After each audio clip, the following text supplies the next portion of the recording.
नमस्कार, think tank पर आप सभी दर्शकों का स्वागत है। आज हम बात करेंगे स्मृति ईरानी द्वारा किए गए उस केस के बारे में जो कि मानहानि का केस है और 3 कांग्रेसियों पर ये किया गया है। वो 3 कांग्रेसी हैं पवन खेड़ा जो कि प्रवक्ता हैं, जयराम रमेश और डिसूजा। इन तीनों ने किया क्या था, इन तीनों ने प्रेस कॉन्फ्रेंस बुलाई जिसमें उन्होंने कहा कि स्मृति ईरानी की जो बेटी हैं जो कि गोवा में इलीगल बार चलाती हैं और उन्होंने आरटीआई का इस पर हवाला दिया। वहीं स्मृति ईरानी ने हालांकि उसी दिन प्रेस कॉन्फ्रेंस कर इन्हें करारा जवाब दे दिया था और कहा था कि आरटीआई में ऐसा कुछ भी नहीं है, ऐसा कुछ भी नहीं लिखा है जिसका ये हवाला दे रहे हैं।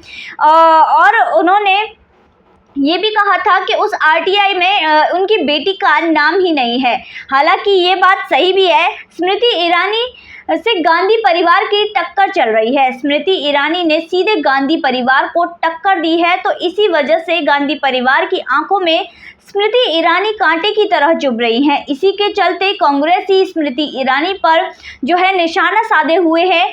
इसी के चलते सोनिया गांधी की अगर बात करें तो रायबरेली से वो चुनाव लड़ती हैं। स्मृति ईरानी यहां गई, उन्होंने सोनिया गांधी को चुनौती दी और सीधे सोनिया गांधी का यहां से सफाया कर दिया। वहीं दूसरी तरफ अमेठी की अगर बात की जाए तो यहां से सोनिया गांधी के जो राजकुमार हैं, राजपुत्र हैं राहुल गांधी, वो यहां से चुनाव लड़ते हैं।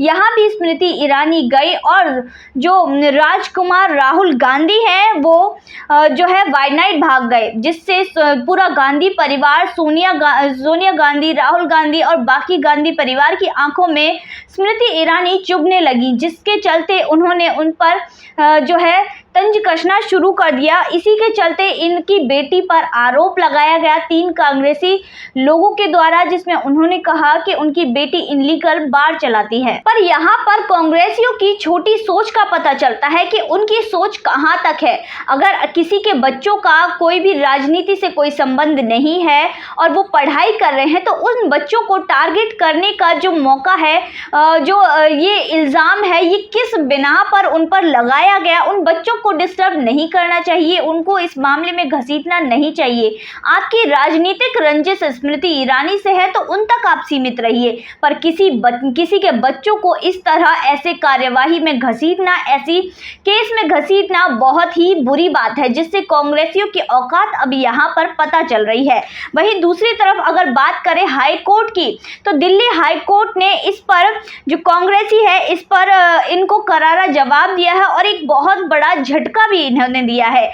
हाई कोर्ट ने कहा है कि उन्होंने सारे दस्तावेज वो देखे हैं आरटीआई के, जिसके बिना पर ये लोग स्मृति ईरानी की बेटी पर ऐसा तीर कस रहे थे, ऐसी बात कर रहे थे, ऐसी बात उन्होंने इनकी बेटी के बारे में कही। वो सारे दस्तावेज दिल्ली हाई कोर्ट ने देखे हैं और उन्होंने पहली ही हियरिंग में ये बोल दिया है कि उन दस्तावेजों में कहीं भी कोई भी संबंध स्मृति ईरानी की बेटी का नहीं है। वहीं दिल्ली हाई कोर्ट ने पहली ही हियरिंग में ये क्लियर कर दिया है कि उसमें जो है स्मृति ईरानी की बेटी का कोई भी हाथ नहीं है, कोई भी ऐसा उनका संबंध यहाँ पर नहीं आ रहा है। और हाई कोर्ट ने ये भी पारित किया है कि इन तीनों व्यक्तियों ने जो भी सोशल मीडिया पर प्रेस कॉन्फ्रेंस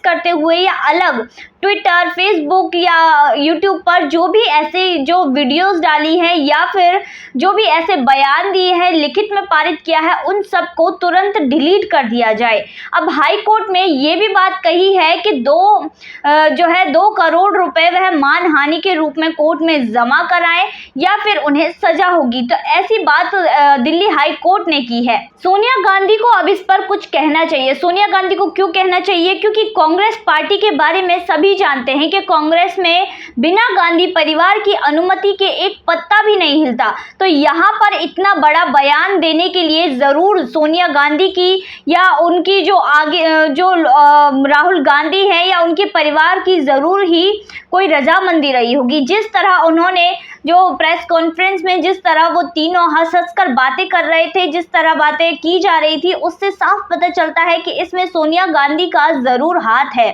वहीं सरकार चाहे कोई भी रही हो, अब जिस तरह यूपीए की सरकार थी, ये लोग अपने आप को राज परिवार मानते हैं कि हमारा शासन तो भारत देश पर हमेशा चलेगा, ऐसा ये समझते हैं, जिसके चलते इन्होंने पहले एक चीज जब यूपीए की सरकार थी तब दिखा भी दिया था। मनमोहन सिंह की सरकार थी तो उन्होंने कुछ फैसले ले लिए थे। तो राहुल गांधी ने संवाददाता सम्मेलन में सीधे सीधे वो पन्ना, जो फैसले का पन्ना था, वो सभी के सामने फाड़ दिया था, जिससे ये पता चलता है कि वो क्या करते हैं और किस तरह यूपीए की सरकार चली थी। मनमोहन सिंह वैसे अपने आप कोई भी फैसला नहीं लेते थे। जो मीटिंग होती थी, जो फैसले लिए जाते थे, वो सोनिया गांधी और राहुल गांधी के द्वारा लिए जाते थे।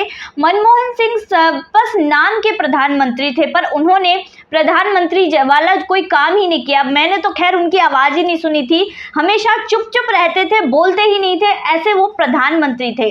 तो जो कांग्रेस पार्टी में, जिस कांग्रेस पार्टी में एक पत्ता भी गांधी परिवार की मर्जी से नहीं हिलता है, उस गांधी परिवार को, यानी कि अपने आप को राजा समझने वाले गांधी परिवार को स्मृति ईरानी ने सीधे सीधे चुनौती दी। सोनिया गांधी को रायबरेली में उन्होंने चुनौती दी, अमेठी में राहुल गांधी को चुनौती दी, और इसके अलावा प्रियंका गांधी वाड्रा को उन्होंने यूपी में चुनौती दी। तो इससे गांधी परिवार पूरी तरह बौखला गया और सोचने लगा, अरे ये कल की आई जो लेडी है, ये किस तरह हमें जो है चुनौती दे सकती है। हम तो यहाँ का राज परिवार है, भारत पर तो हमारा शासन होना चाहिए, हम भारत के राजा हैं, हमें कोई कैसे चुनौती दे सकता है। तो इसी चीज की बौखलाहट में वो कुछ भी करते जा रहे हैं, जिसका सेंस उन्हें खुद समझ नहीं आ रहा। कांग्रेस ने कभी भी ऐसे काम करने में कोई कसर ही नहीं छोड़ी है। आपको याद होगा, कांग्रेस ने साध्वी प्रज्ञा ठाकुर को आतंकवादी घोषित करने में कोई भी कसर नहीं छोड़ी थी। इसके अलावा उन्होंने असीमानंद को भी जेल में डाल दिया था, ये कहकर कि इनका संबंध आरएसएस के आतंकवादियों से है। आपको अर्नब गोस्वामी की बात तो याद ही होगी, अर्नब गोस्वामी को भी जेल में डाल दिया गया, पुलिस ने गिरफ्तार कर लिया, वो भी किस लिए? सोनिया गांधी महारानी, इनका उन्होंने ओरिजिनल शादी से पहले वाला नाम ले लिया था। महारानी का नाम लेना तो गुनाह है, और इनका नाम उन्होंने ले लिया और कुछ भी नहीं बोला था, ना ही उनका बैकग्राउंड बताया था, ना ही शादी से पहले की बातें, ना ही बाद की बातें। बस उनका ओरिजिनल नाम लेने पर ही अर्नब गोस्वामी को जेल में डाल दिया गया। उनके कार्यकर्ताओं को घंटों तक थाने में बिठाया गया और उनके खिलाफ खूब साजिश रची गई कि उनका चैनल बंद करा दिया जाए। तो ये है कांग्रेस का असली चेहरा। जो कांग्रेसी लोग हैं, उनके लिए गांधी परिवार से बढ़कर कोई नहीं है। सरकार चाहे जो भी हो, चाहे सत्ता किसी भी की भी हो, पर राजा और महाराजा तो गांधी परिवार ही है। गांधी परिवार ही उनके आका हैं, गांधी परिवार ही उनके भगवान हैं। ऐसी बातें कांग्रेसियों के ऊपर सूट करती है, क्योंकि वो कुछ और देखते ही नहीं है गांधी परिवार से बढ़कर। वहीं स्मृति ईरानी की अगर बात की जाए, तो स्मृति ईरानी ने इन्हें सीधे चैलेंज दिया। इससे उन्होंने चुनौती को समझकर और स्मृति ईरानी से चिढ़कर उनकी बेटी पर आरोप लगाया, क्योंकि स्मृति ईरानी के खिलाफ तो उन्हें बदनाम करने के लिए कुछ मिला नहीं, तो सोचा उनके बच्चों को ही बदनाम कर दिया जाए।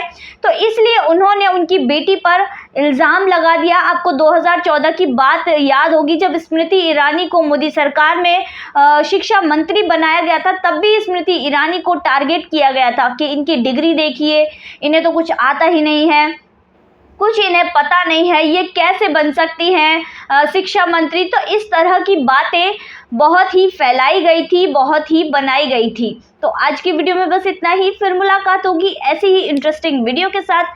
तब तक के लिए देखते रहिए थिंक टैंक।